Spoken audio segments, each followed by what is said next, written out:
نہیں کہ اللہ نے جو کچھ ان کے شکم میں پیدا کیا ہے اس کو چھپائیں،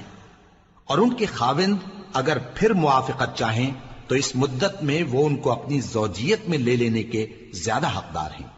اور عورتوں کا حق مردوں پر ویسا ہی ہے جیسے دستور کے مطابق مردوں کا حق عورتوں پر ہے، البتہ مردوں کو عورتوں پر ایک درجہ فضیلت ہے، اور اللہ غالب ہے، صاحب حکمت ہے۔ طلاق صرف 2 بار ہے، یعنی جب 2 دفعہ طلاق دے دی جائے تو پھر عورتوں کو یا تو بطریق شائستہ نکاح میں رہنے دینا ہے یا بھلائی کے ساتھ چھوڑ دینا، اور یہ جائز نہیں کہ جو مہر تم ان کو دے چکے ہو اس میں سے کچھ واپس لے لو۔ ہاں، اگر زن و شوہر کو خوف ہو کہ وہ اللہ کی حدوں کو قائم نہیں رکھ سکیں گے تو اگر عورت خاوند کے ہاتھ سے رہائی پانے کے بدلے میں کچھ دے ڈالے تو دونوں پر کچھ گناہ نہیں۔ یہ اللہ کی مقرر کی ہوئی حدیں ہیں، ان سے باہر نہ نکلنا، اور جو لوگ اللہ کی حدوں سے باہر نکل جائیں گے وہ گناہگار ہوں گے۔ پھر اگر شوہر 2 طلاقوں کے بعد تیسری طلاق عورت کو دے دے تو اس کے بعد جب تک عورت کسی دوسرے شخص سے نکاح نہ کر لے اس پہلے شوہر پر حلال نہ ہوگی۔ ہاں، اگر دوسرا خاوند بھی طلاق دے دے اور عورت اور پہلا خاوند پھر ایک دوسرے کی طرف رجوع کر لیں تو ان پر کچھ گناہ نہیں، بشرطے کہ دونوں یقین کریں کہ اللہ کی حدوں کو قائم رکھ سکیں گے، اور یہ اللہ کی حدیں ہیں، ان کو وہ ان لوگوں کے لیے بیان فرماتا ہے جو علم رکھتے ہیں۔ اور جب تم عورتوں کو 2 دفعہ طلاق دے چکو اور ان کی عدت پوری ہو جائے تو انہیں یا تو حسن سلوک سے نکاح میں رہنے دو یا بطریق شائستہ رخصت کر دو، اور اس نیت سے ان کو نکاح میں نہ رہنے دینا چاہیے کہ انہیں تکلیف دو اور ان پر زیادتی کرو، اور جو ایسا کرے گا وہ اپنا ہی نقصان کرے گا، اور اللہ کے احکام کو ہنسی اور کھیل نہ بناؤ۔ اور اللہ نے تم کو جو نعمتیں بخشی ہیں اور تم پر جو کتاب اور دانائی کی باتیں نازل کی ہیں جن سے وہ تمہیں نصیحت فرماتا ہے ان کو یاد کرو، اور اللہ سے ڈرتے رہو، اور جان رکھو کہ اللہ ہر چیز سے واقف ہے۔ اور جب تم عورتوں کو طلاق دے چکو اور ان کی عدت پوری ہو جائے تو ان کو اپنے شوہروں کے ساتھ جب وہ آپس میں جائز طور پر راضی ہو جائیں نکاح کرنے سے مت روکو۔ اس حکم سے اس شخص کو نصیحت کی جاتی ہے جو تم میں اللہ اور روز آخر پر یقین رکھتا ہے،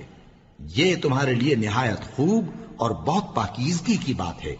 اور اللہ جانتا ہے اور تم نہیں جانتے۔ اور مائیں اپنے بچوں کو پورے 2 سال دودھ پلائیں، یہ حکم اس شخص کے لیے ہے جو پوری مدت تک دودھ پلوانا چاہے، اور دودھ پلانے والی ماؤں کا کھانا اور کپڑا دستور کے مطابق باپ کے ذمے ہوگا۔ کسی شخص کو اس کی طاقت سے زیادہ تکلیف نہیں دی جاتی، تو یاد رکھو کہ نہ تو ماں کو اس کے بچے کے سبب نقصان پہنچایا جائے اور نہ باپ کو اس کی اولاد کی وجہ سے نقصان پہنچایا جائے، اور اسی طرح نان و نفقہ بچے کے وارث کے ذمے ہے،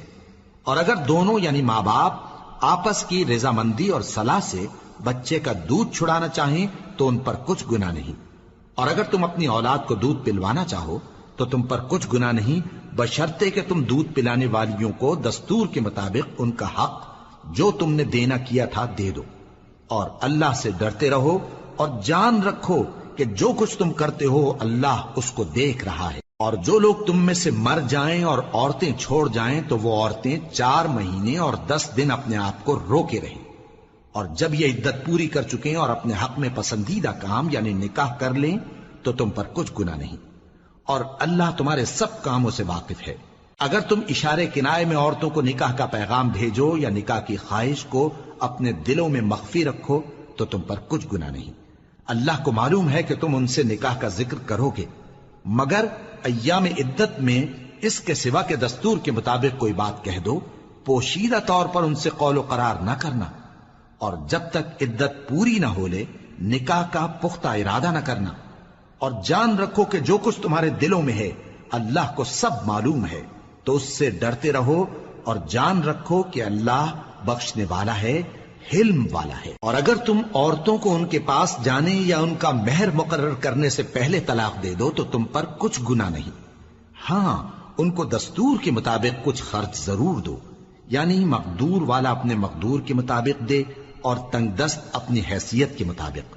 نیک لوگوں پر یہ ایک طرح کا حق ہے۔ اور اگر تم عورتوں کو ان کے پاس جانے سے پہلے طلاق دے دو لیکن مہر مقرر کر چکے ہو تو آدھا مہر دینا ہوگا۔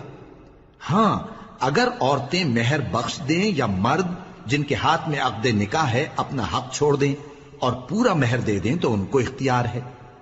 اور اگر تم مرد لوگ ہی اپنا حق چھوڑ دو تو یہ پرہیزگاری کی بات ہے، اور آپس میں بھلائی کرنے کو فراموش نہ کرنا۔ کچھ شک نہیں کہ اللہ تمہارے سب کاموں کو دیکھ رہا ہے۔ مسلمانوں، سب نمازیں خصوصاً بیچ کی نماز یعنی نماز عصر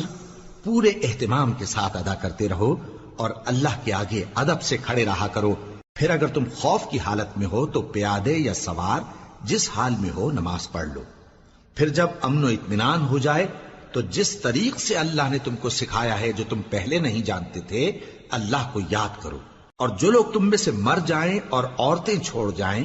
وہ اپنی عورتوں کے حق میں وصیت کر جائیں کہ ان کو 1 سال تک خرچ دیا جائے اور گھر سے نہ نکالی جائیں۔ ہاں اگر وہ خود گھر سے چلی جائیں اور اپنے حق میں پسندیدہ کام یعنی نکاح کر لیں تو تم پر کچھ گناہ نہیں،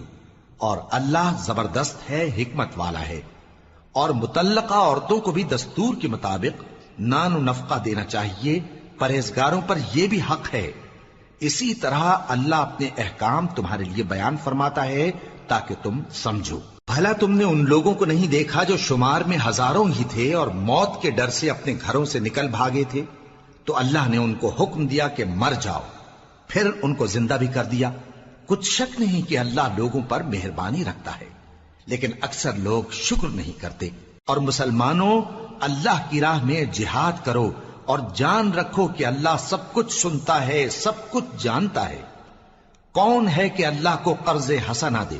کہ وہ اس کے بدلے اس کو کئی گنا زیادہ دے گا، اور اللہ ہی روزی کو تنگ کرتا اور وہی اسے کشادہ کرتا ہے، اور تم اسی کی طرف لوٹ کر جاؤ گے۔ بھلا تم نے بنی اسرائیل کی ایک جماعت کو نہیں دیکھا جس نے موسیٰ کے بعد اپنے پیغمبر سے کہا کہ آپ ہمارے لیے ایک بادشاہ مقرر کر دیں تاکہ ہم اللہ کی راہ میں جہاد کریں؟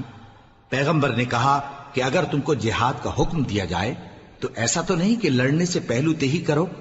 وہ کہنے لگے کہ ہم اللہ کی راہ میں کیوں نہ لڑیں گے جبکہ ہم وطن سے خارج اور بال بچوں سے جدا کر دیے گئے۔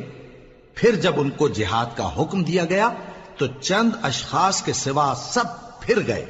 اور اللہ ظالموں سے خوب واقف ہے۔ اور پیغمبر نے ان سے یہ بھی کہا کہ اللہ نے تم پر طالوت کو بادشاہ مقرر فرمایا ہے۔ وہ بولے کہ اسے ہم پر بادشاہی کا حق کیوں کر ہو سکتا ہے؟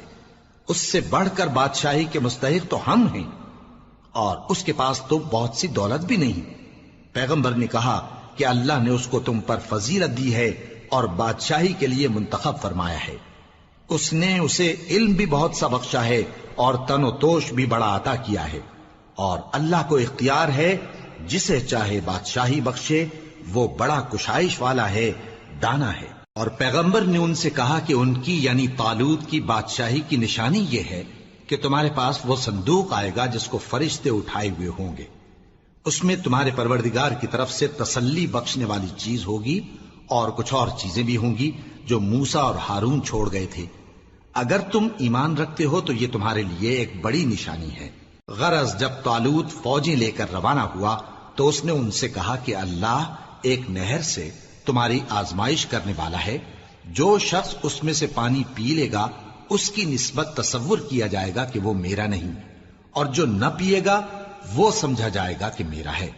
ہاں اگر کوئی ہاتھ سے چلو بھر پانی لے لے تو خیر۔ جب وہ لوگ نہر پر پہنچے تو چند آدمیوں کے سوا سب نے پانی پی لیا۔ پھر جب طالوت اور مومن لوگ جو اس کے ساتھ تھے نہر کے پار ہو گئے تو کہنے لگے کہ آج ہم میں جالوت اور اس کے لشکر سے مقابلہ کرنے کی طاقت نہیں۔ جو لوگ یقین رکھتے تھے کہ ان کو اللہ کے روبرو حاضر ہونا ہے